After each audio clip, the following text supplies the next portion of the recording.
महाभारत। बच्चों, आज की इस कहानी से हम जानेंगे कि भारत का महाकाव्य महाभारत कैसे रचा गया। बहुत सालों पहले की एक बात है। भारत के महान ऋषि पराशर के पुत्र वेदव्यास ने भारत की कहानी लिखने का विचार किया और इस सृष्टि के निर्माता भगवान ब्रह्मा का ध्यान किया। ब्रह्मा प्रसन्न होकर प्रकट हुए और उनसे पूछा, हे वत्स, तुम्हारी क्या इच्छा है? व्यास ने उत्तर दिया, हे सृष्टि के निर्माता, एक ऐसे लिपिक के बारे में बताएं जो युगों युगों के सबसे बड़े महाकाव्य को, जैसा मैं कहूं, लिख दे। व्यास ने फिर दोहराया, हे सृष्टि के निर्माता, ये कहानी है भारत के चंद्रवंश के वंशजों के महान वीरों की। सृष्टिकर्ता ब्रह्मा ने वेदव्यास की बात मानी और वेदव्यास को भगवान गणपति की आराधना के लिए कहा। वेदव्यास ने गणपति से प्रार्थना की और गणपति साक्षात प्रकट हुए। व्यास ने कहा, विघ्नराज से मैं विनती करता हूं कि जैसे जैसे मैं महाकाव्य महाभारत को बोलूं, वे लिखते जाएं। गणेश ने कहा, एक शर्त पर मैं तुम्हारे लिए लिखूंगा, और वो ये कि आप एक क्षण भी बोलते हुए ना रुकें। ऋषि ने उनकी इस बात पर हामी भरी और इस प्रकार भारतीयों की कहानी कहने लगे। एक समय की बात है। महान राजा शांतनु ने हस्तिनापुर की राजधानी पर राज किया था। एक दिन जब वे शिकार से लौट रहे थे, उन्होंने एक सुंदर कन्या को देखा। राजा ने सोचा, कौन है वो? आह, कैसा लुभाने वाला सौंदर्य! वो जरूर कोई स्वर्ग की परी होगी जो इस धरती पर उतरी है। राजा उस सुंदरी के पास गए और उन्होंने उससे कहा, हे सुंदर रानी, मैं राजा शांतनु हूं। मैंने आप पर अपना दिल खो दिया है। तुम्हारा स्थान हस्तिनापुर के सिंहासन पर मेरे साथ बैठने का है। क्या तुम मुझसे विवाह करोगी? कुमारी ने उत्तर दिया, हे राजन, मैं आपसे विवाह जरूर करूंगी, लेकिन एक शर्त पर। आप मुझसे ये कभी ना पूछेंगे कि मैं कौन हूं। मैं जो कुछ करूंगी उस पर आप कभी भी प्रश्न ना करेंगे। शांतनु ने उसकी शर्त मान ली। शांतनु ने उससे विवाह किया और खुशी से जीवन बिताने लगे। जल्दी ही राजभवन में एक पुत्र रत्न ने जन्म लिया। किंतु मां अपने हाथों से उस पुत्र को गंगा में बहा देती है। शांतनु ये सब देखते हैं। राजा ने सोचा, हे भगवान, क्या ये डायन है?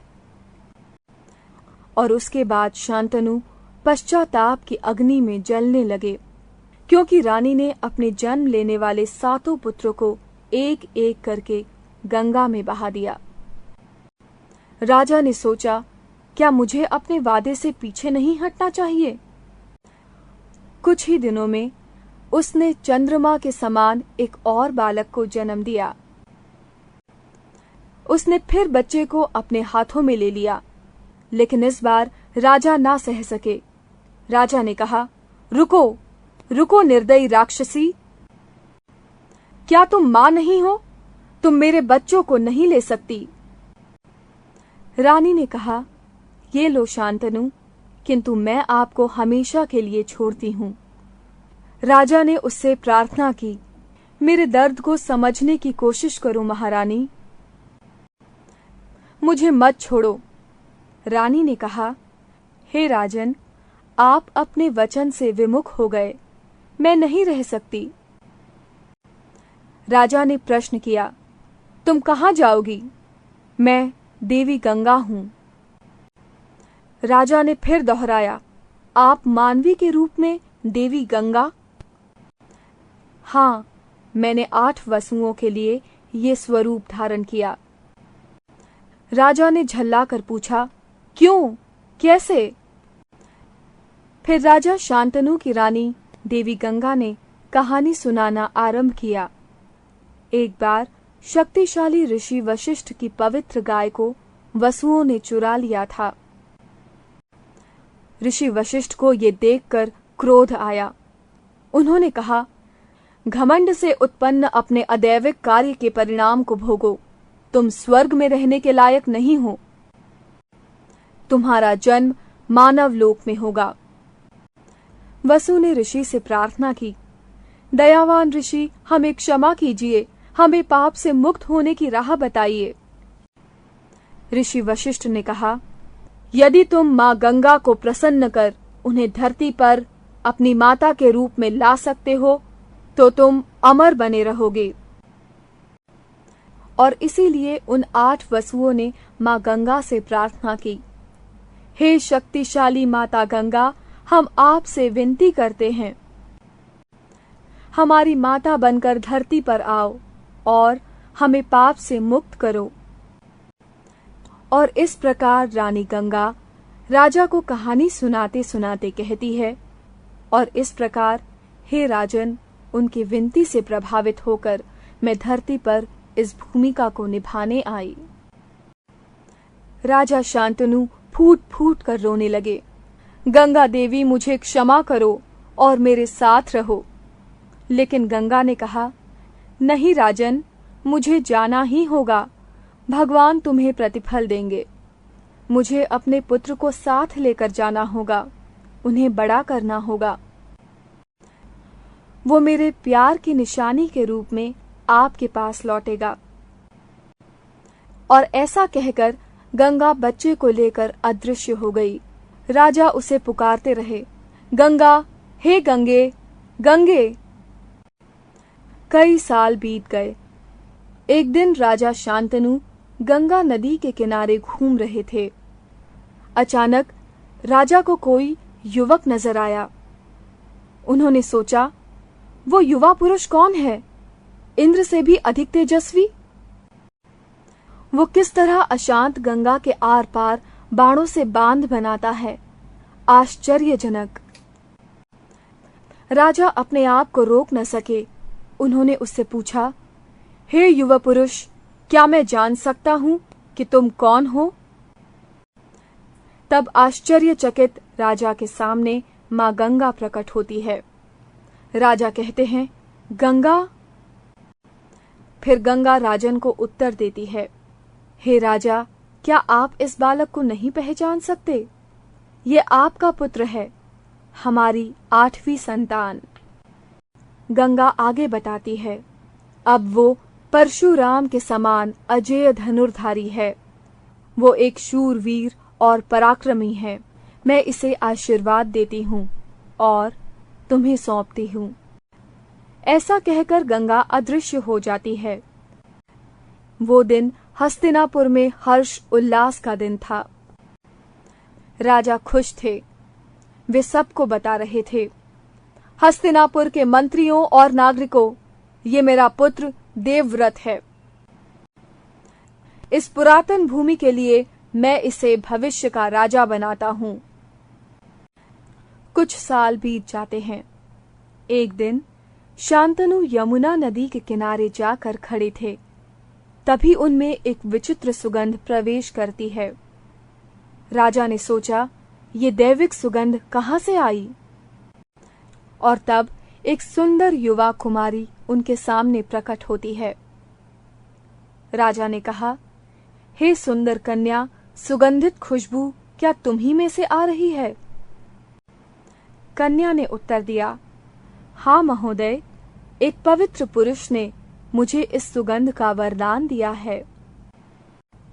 राजा एकाकी जीवन काट रहे थे। राजा ने कहा, हे परी, मैं राजा शांतनु हूँ। मेरी पत्नी बनकर मेरे जीवन को भी सुगंध से भर दो। कन्या ने कहा, हे भगवान, मैं सत्यवती, एक मछुआरे की पुत्री हूँ। क्या आप इसके लिए मेरे पिता से अनुमति ना लेंगे?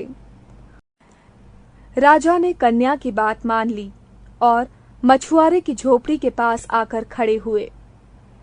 मछुआरे ने जैसे ही राजा को देखा, मछुआरे ने कहा, हे आदर्श राजा, मैं आपके प्रस्ताव से सम्मानित हुआ। आप मेरी पुत्री से विवाह कर सकते हैं, लेकिन एक शर्त पर कि इससे जो पुत्र जन्म लेगा वो आपके बाद राजा बनेगा। राजा ने सोचा, मैं अपने पुत्र देवव्रत के साथ ये अन्याय कैसे कर सकता हूँ। दुखी और उदास होकर शांतनु हस्तिनापुर लौट आए। अपने पिता को दुखी देखकर देवव्रत ने पूछा, पिताजी, आपको क्या हुआ है? आप बड़े उदास हैं।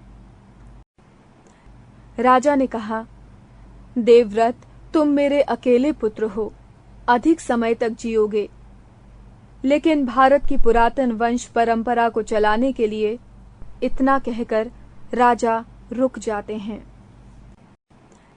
देवव्रत अपने पिता के मन की बात को समझ सकता था। उसने शाही सारथी से पूछा तो वो सब बता देता है। और इसके बाद देवव्रत यमुना नदी के किनारे मछुआरे के घर की ओर निकल पड़ते हैं।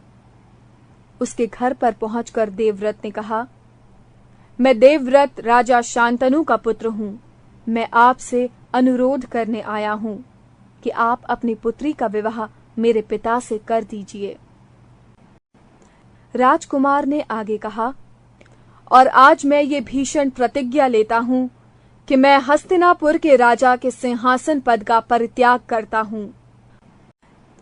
मैं वादा करता हूँ, आपकी पुत्री का पुत्र ही मेरे पिता के बाद राजा बनेगा। मछुआरा राजकुमार की इस बात से कृत्य हो गया। मछुआरे ने कहा, आप भारतीय वंश के एक उज्जवल रत्न हैं। आपका त्याग महान है राजकुमार।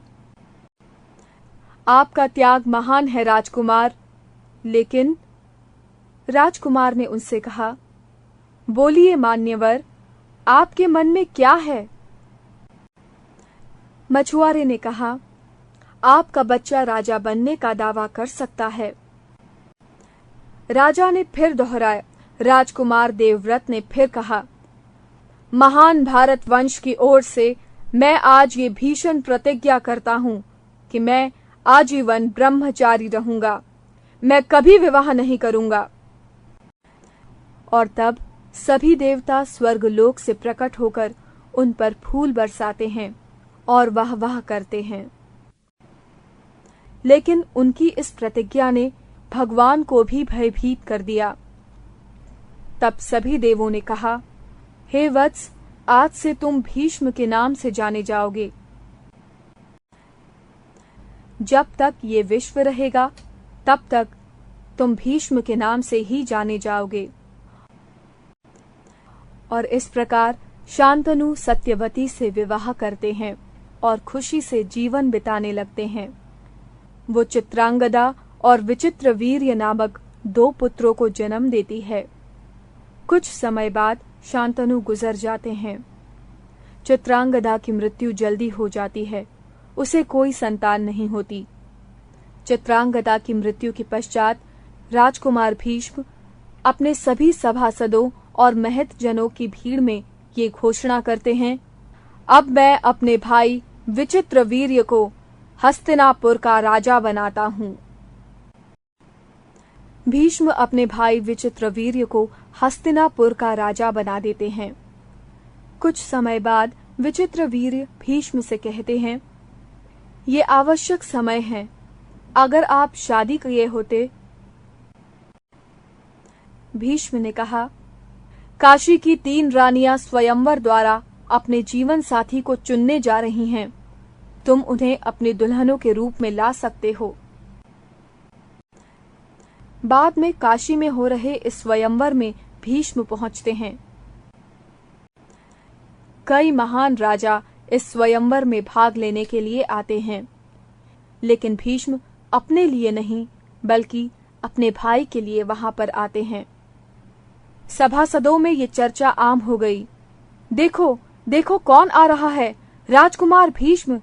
इनकी भीषण प्रतिज्ञा का क्या हुआ? देखो कौन आ रहा है।